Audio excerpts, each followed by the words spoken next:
ဒီနေ့မှာသင်တို့အတွက်ကိုယ့်ရဲ့အမှောင်ချမ်းကိုပြန်ကြည့်ပြီးတော့မှ shadow walk တွေဘယ်လိုလုပ်ရမလဲဒီခုချိန်မှာဘယ်လို shadow walk တွေလုပ်သင့်လဲဆိုတာကိုပြောပြပေးသွားပါမယ်အခုဒီ collective message အရာပေါ့နော်အခုချိန်မှာ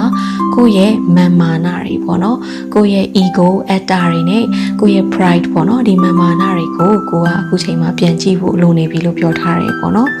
ဒီလိုမာန်မာနဆိုရဲကိုယ့်ရဲ့မာန်မာနဒီ shadow တွေကိုမြင်အောင်ကြည့်ပြီးတဲ့အချိန်မှာဟိုအနုတ္တယကိလေသာဆိုရဲဒီကိလေသာပပလေးတွေပေါ့နော်ဒီလိုအရာတွေကစကြည့်နိုင်မြင်နိုင်ဖို့အတွက်ကိုက shadow walk တွေကောင်းကောင်းလုပ်ဖို့အတွက်တတိပြုဆင်ခြင်စေချင်ပါတယ်နောက်တစ်ခုကတော့ grief ကတော့ကိုယ့်ရဲ့ဝမ်းနည်းပူဆွေးမှုတွေအတိတ်မှာကိုကမှားယွင်းခဲ့တဲ့အရာတွေရှိမယ်ဒါမှမဟုတ်ကိုဆွန့်လွတ်ခဲ့ရတဲ့လက်လွတ်ခဲ့ရတဲ့အရာတွေရှိမယ်ပေါ့နော်ဆုံးရှုံးခဲ့ရတဲ့အရာတွေဒီအရာတွေနဲ့ပတ်သက်ပြီးတော့ကို့မှာဝမ်းနည်းပူဆွေးမှုတွေဖြေမစင်နိုင်တဲ့အရာတွေပေါ့နော်ဒီလိုအရာတွေကိုအခုချိန်မှာလွှတ်ချဖို့လိုတယ်ဆိုတာကိုလည်းပြထားပါတယ်နောက်ထပ်ကိုလုပ်ရမယ်shadow walk ကတော့ avoidance လို့ခေါ်ပါတယ်ဒါကတော့အခုချိန်မှာကိုယ့်အနေနဲ့ဘယ်အရာတွေကိုကြောက်နေလဲကိုယ့်ရဲ့ fears တွေကိုဘာတွေကို avoid လုပ်ပြီးတော့မှကိုယ်ရှောင်ရှားနေလဲကိုမျက်မသိချင်အောင်ဆောင်ပြီးတော့ပေါ့နော်မျက်ွယ်ဖြူနေလဲပေါ့ဒီလိုမျိုးကိုကြောက်နေတဲ့အကြောက်တရားတွေကိုမသိချင်အောင်ဆောင်ပြီးတော့မှမသိကြိုးကျွံပြုတ်ပြီးတော့ရှောင်ရှားနေတဲ့အရာတွေကိုပြန်ပြီးတော့မှထိတ်တိုက်ရင်ဆိုင်မှုလိုတယ်ပေါ့နော်ကိုယ့်ရဲ့အမှောင်ချမ်းတွေကိုသေချာမကြည့်ဘဲနဲ့ဖုံးကွယ်ထားလိုက်မယ်ဆိုရင်ဥပမာအမိုက်တစ်ခုကိုပေါ့အမိုက်ထုတ်တွေကိုကိုကအခန်းတကာအခန်းထဲမှာထည့်ပြီးတော့မှတကားပိတ်ပြီးတော့မှ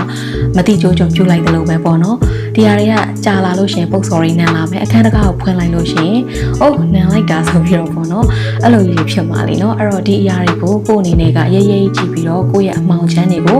ရင်ဆိုင်မှုလိုတယ်ကိုယ့်အနေနဲ့လည်းကိုယ့်အတွက်ကိုမှန်ကန်တဲ့အဖြေကိုရှာနိုင်ဖို့လိုပါတယ်အဲ့ဒါကြောင့် shadow walk ကလူတိုင်းအတွက်အရင်အရေးကြီးပါတယ်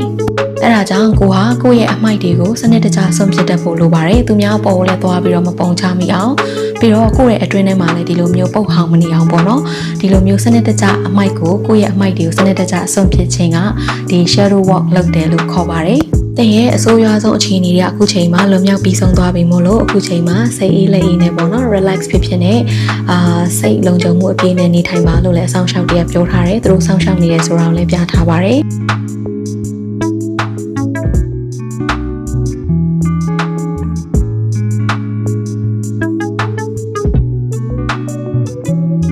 အခုပြောမှာတော့လူနည်းစုအတွက်ပေါ့လေနော်ဒါကတော့